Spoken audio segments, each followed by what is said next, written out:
Welcome guys, मेरो नयाँ ब्लगमा तपाईँलाई स्वागत छ। हेर्न सक्नुहुन्छ हामी जङ्गलको बाटो यात्रा गर्दैछौँ। अब यस्तै हो, जङ्गलको बाटो हामी हिँडिरहेछौँ। बाइक यो बाटो अब हिँड्न मिलेन, त्यही भएर डबल बाइकले तानेन, त्यही भएर म हिँड्दैछु पछि। सर अघि गएर बसिसक्नु भएको छ। बहादुरजी बाइकमा गएर कुरेर बस्नु भएको छ मलाई त्यहाँ माथि। म चाहिँ अब तपाईँहरूको हेर्न सक्नुहुन्छ म चढ्दैछु। अब पहाड यस्तो छ, हेर्न सक्नुहुन्छ। यात्रा भइरहेको छ, हाम्रो पैदल यात्रा भइरहेको छ। अब म बाइकसम्म जानुपर्ने हुन्छ, अनि त्यहाँबाट हामी फेरि बाइकमा चढेर यो पहाड देख्नु भएको छ नि उतापट्टिको त्यो पहाड चढेर कता गाह्रो छ, कता गाह्रो ठाउँमा फेरि यस्ता नै पैदल यात्रा गर्नुपर्ने हुन्छ हामी। यस्तै हो। अब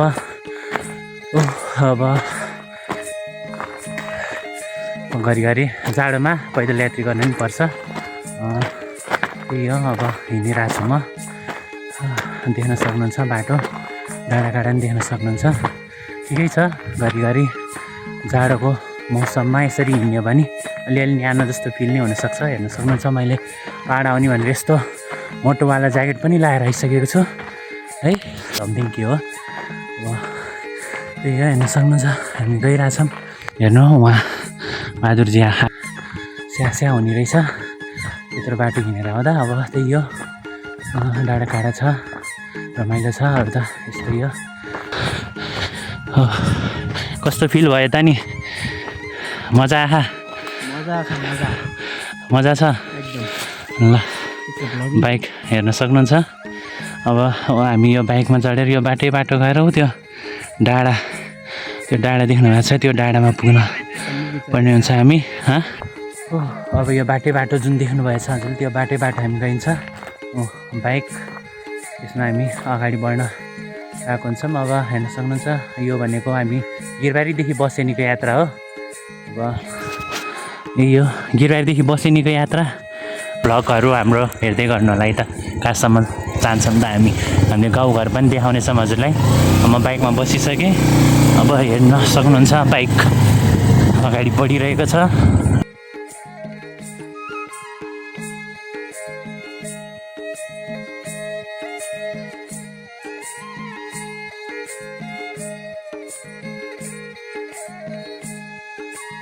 अब घाम पनि देख्न छोडिसक्यो है हाम्रो यहाँ बसेनीमा। अहिले अब दुईवटा पहाड छ नि त यता र उताको बिचमा, त्यहाँनिर हामी बिचमा छौँ तल यो बाटोमा। त्यही भएर त्यहाँ देखिन्न घाम पनि। अहिले अब डाँडामा उदाइलो छौँ, हेरौँ के रहन्छ हाम्रो अवस्था।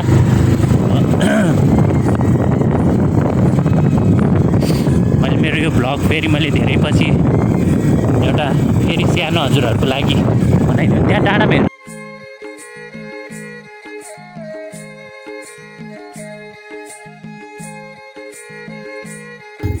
यहाँ झर्नुपर्ने हुन्छ। अब बाटो अलिक गेगर छ नि त, त्यही भएर हेर्न सक्नुहुन्छ उहाँले लिएर गइराख्नु भएको छ बाइक। अब गाइज हेर्न सक्नुहुन्छ बाइक उहाँले उडाइसक्नु भएको छ। अब यस्तै हो गाह्रो पिरो भनेको। अब त्यहाँ हेर्न सक्नुहुन्छ हजुरहरूले छाया घामको हो, त्यहाँ हेर्नु त हो त्यो घाम हो। अब हजुरहरूलाई गिरबारीदेखि नै हामीले ब्लग देखाउन सकेनौँ, त्यसको लागि माफी चाहन्छु।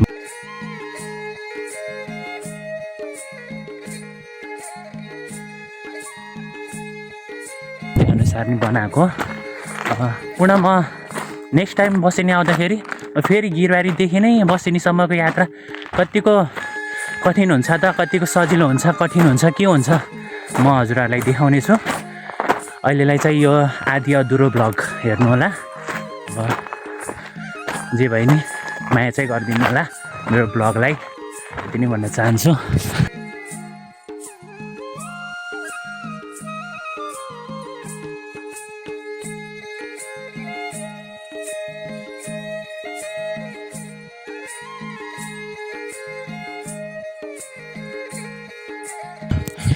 हेर्न सक्नुहुन्छ मलाई मिस्टर राहुल कार्कीलाई।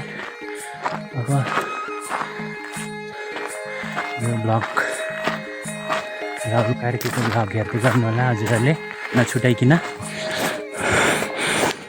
हेर्न सक्नुहुन्छ बाइक त्यहाँ आएर रोकिसकेको छ। हेर्न सक्नुहुन्छ बाइकको चक्का फसिसकेको छ। अब कसरी निस्किन्छ बाइक हेर्न सक्नुहुन्छ। गाह्रो छ अवस्था बाइक चाहिँ। कृपया बसेनी यात्रा गर्दा चाहिँ अलि बुझेर राम्रोसँग गर्नु होला।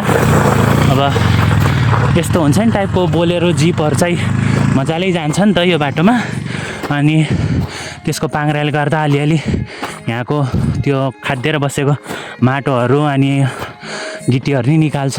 त्यही भएर बाइकहरू फस्ने सम्भावना धेरै हुन्छ यहाँ। अब त्यही हो। अरू त हाम्रो फेरि यात्रा सुरु भइसकेको छ। म बाइकमा बसिसकेँ।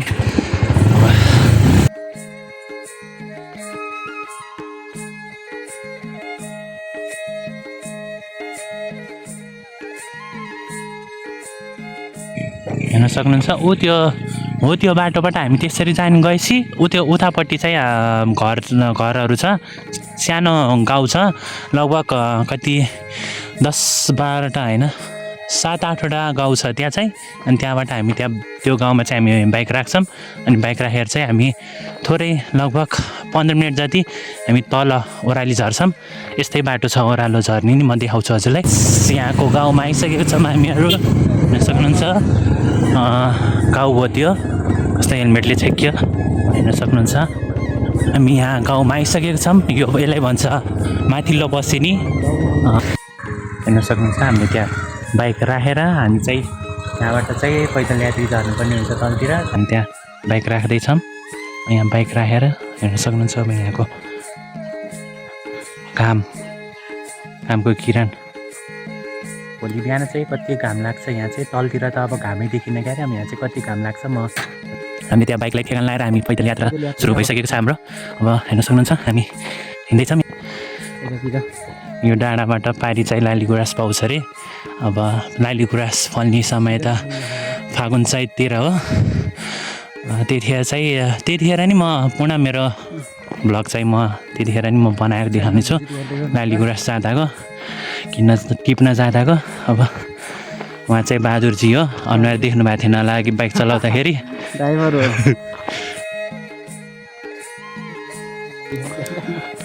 सक्नुहुन्छ गाउँघरको रमाइलो भनेको यही हो। घाँस दाउरा गर्न जाने आउने त्यही हो। यस घाँस दाउरा गरेर आउँदै हुनुहुन्छ उहाँ एकजना। हामीले हाम्रो क्यामेरामा फेरि क्याप्चर गरिसकेको छौँ। यो चाहिँ एउटा घर हो। यहाँ चाहिँ छुट्टै रहेछ एउटा। त्यहाँ गाउँ झुरुप्प रहेन, यो चाहिँ एक्लै एउटा रहेछ। यस गोठ पनि रहेछ यहीँ। हेर्न सक्नुहुन्छ यहाँ दुईवटा बाटो छ। यो बाटो चाहिँ हामी डाँडा पारी पुगिन्छ। यो बाटो गयो भने चाहिँ यो डाँडा पारी नै जिपहरू जान्छ। यो चाहिँ गयो भने अब हामी कहाँ पुगिन्छ, पाल्पा नि पुगिन्छ होइन।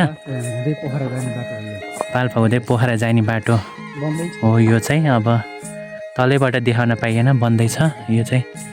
यो चाहिँ हामी यता तलको बाटो जानुपर्ने हुन्छ। त्यो हेर्न सक्नुहुन्छ गाईहरू उता चरेर आइसकेको छ। यो तिनीहरू कस्तो मजाले हिँडे बाटो। वान मिस गेम फिनिस छ त्यो बाटो। फेरि त्यही नै तिनीहरू यस्तो मजाले हिँडे। हेर्न सक्नुहुन्छ पारी त्यहाँ कुहिरो आइसकेको छ। कस्तो मजाले कुहिरो आइबया छ। हेर्न सक्नुहुन्छ त्यो भनेको तल्लो बसेनी हो। त्यहाँ हामी तल चाहिँ पुग्दैनौँ किनकि हामी माथिल्लो बाटो आएको हो। यो घरमा हामी सुत्ने चाहिँ यो घरमा। अनि गोठ चाहिँ हेर्न सक्नुहुन्छ त्यो तलको गोठ चाहिँ खाना चाहिँ त्यहाँ खान्छौँ। अनि आएर सुत्न चाहिँ यहाँ आउँछौँ सुत्न।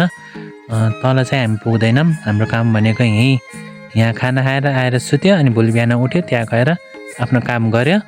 अब त्यहाँको मान्छेहरू चाहिँ आउनुहुन्छ हाम्रो काममा चाहिँ, उहाँहरूकै लागि भनेर आएको हो खासमा चाहिँ। उहाँहरू चाहिँ लगभग 6-7वटा घरको चाहिँ मान्छेहरू हुनुहुन्छ त्यहाँ तलको। उहाँहरू चाहिँ आउनुहुन्छ। अनि अर्को चाहिँ हाम्रो घरदेखि नै क्या त्यो अघि जुन हामीले बाइक राख्यौँ नि त्यो घरको नै मान्छेहरू हुनुहुन्छ 2-4जना। उहाँहरू नै आउनुहुन्छ। त्यही हो। अरू त अब म त्यहाँ गएर देखाउँछु हजुर। फाइनल्ली हामी हाम्रो गन्तव्यमा आइसकेको छौँ। हेर्न सक्नुहुन्छ यो गोठ त्यहाँ माथि छ घर। यो गोठमा आइसकेको छौँ हामी। भ्यू हेर्न सक्नुहुन्छ, कुहिरो लाएर त्यस्तो छ। हामी हाम्रो गन्तव्यमा आइसकेको छौँ।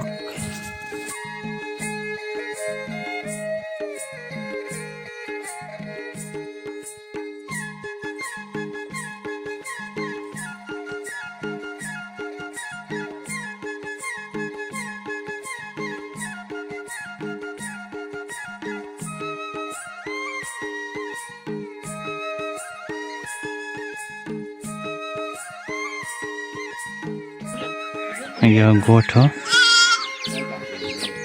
यहाँ माथि चाहिँ हुन्छ, त्यहाँ चाहिँ तल गाउँ छ। उहाँ तल हो, यो चाहिँ गाउँ है।